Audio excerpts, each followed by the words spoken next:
All right, so I think there's no possible better question to start, especially with this context. So having so many friends, so many contemporaries from Paris, especially, it almost appears that the sky is the limit of an artistic career and a musical career in France. I can't think of a better place in the world to write poetry, to pursue photography, to write drafts for plays and theater.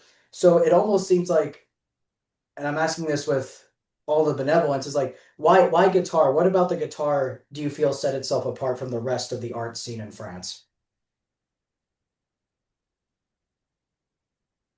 Uh, how to put it? Yeah, one reason I like guitar is guitar doesn't have any orthodoxy.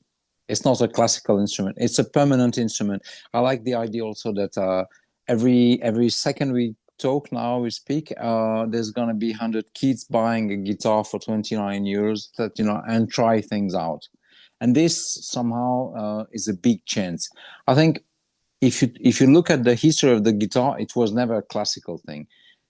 Classical guitar is something that doesn't really exist because it comes from lute, and then you have all this American story with the early blues, the finger pickers, which are also related to this early history. So guitar is always it's like a blank page. You have to write. You can use it as a tool, as a pen, maybe like for writing. I think it's a big chance. If you play violin, you can't do this. If you use certain kind of forms, you cannot do this because there's a heavy history. With guitar, everything you do right now is more important. So it has a so the guitar has an amazing modern sort of connotation to it that maybe the rest of the classic arts don't.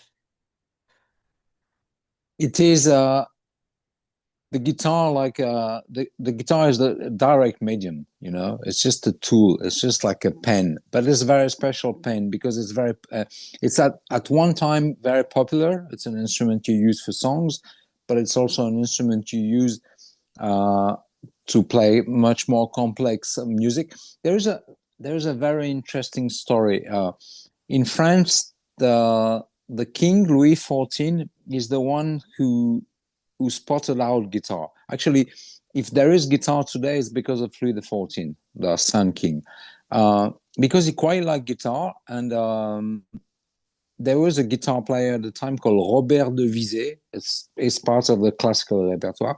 And he liked it, so he commissioned him. He said, I need pieces to go to bed. And this made the instrument somehow a certain value. Before, this instrument was just used, I mean, the whole history from Renaissance of strings instruments are related to monarchy. For example, because it's a very rudimentary instrument, it's a very basic instrument. If you look at the instrument they used in like a baroque guitar, like flute, like whatever, you will find them you will find them in South America, for example. Ukulele is just a version of a much earlier instrument. And all this is going, and always the usage is the main thing.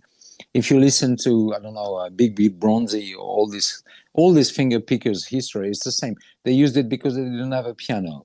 But it's like a long parallel history which has to do with what you really want to say.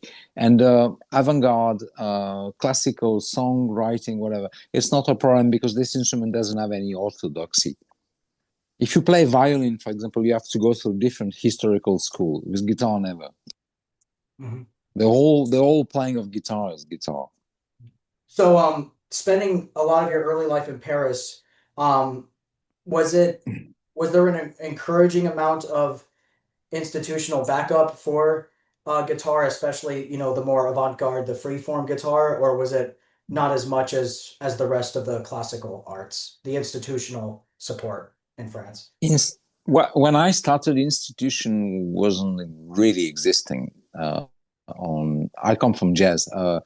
Jazz was playing.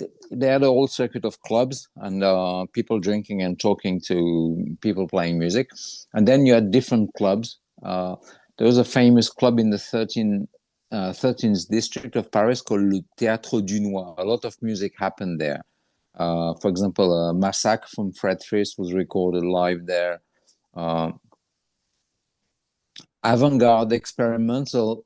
I mean, you had a big dichotomy because on one side you had the very official thing, which was like Pierre Boulez, IRCAM, all that stuff, and then on the other side you had clubs with free music since always. And also, I think Paris was a place for a lot of American musicians to escape. You know, at some point everybody was in Paris. That's why a BYG label started because all of them were there. You know, Ornette was there, Cecil Taylor was there, Art Ensemble of Chicago was there, etc., etc. And so you always had to go in between these lines. Yeah, if I remember correctly, Jim Morrison died in Paris, right? Or he spent his last day in Paris. Yeah. Yeah. And So before he died, he was around. Yeah. say that one more time. Actually, the funny thing is the guy who spent just to tell a small story, but the guy who's maybe he's a bit old today, but for a long time, if you wanted to know exactly what were the last days of Jim Morrison, you had to see Gillier Prémian, a guy who spent the last days with Jim Morrison, who was very close to him, and who is the best friend of Jean-François Pauvros, who is a very important unique free guitar player. People like Lee Ranaldo and Thurston Moore often would quote him. Jean-François Pauvros is the first free rock guitar player. He had a band called Catalogue Hmm. on Spalax, which is an important label, avant-garde label. Hmm. Well, I just want to tell you that all these things, they were mixed, you know, everything was mixed. You mentioned John Cage. John Cage is very related to France and Paris, for example. And the people he would visit, they might not be just classical people. You would find different connections. All this like a big, you know, a big pot where things are connecting. Hmm. Like a big artistic symbiosis of some sort. So I'll throughout, tell you an example. Yeah, sorry. no, no, No, go. I was very close and I was very close and worked with Luc Ferrari from Musique Concrète.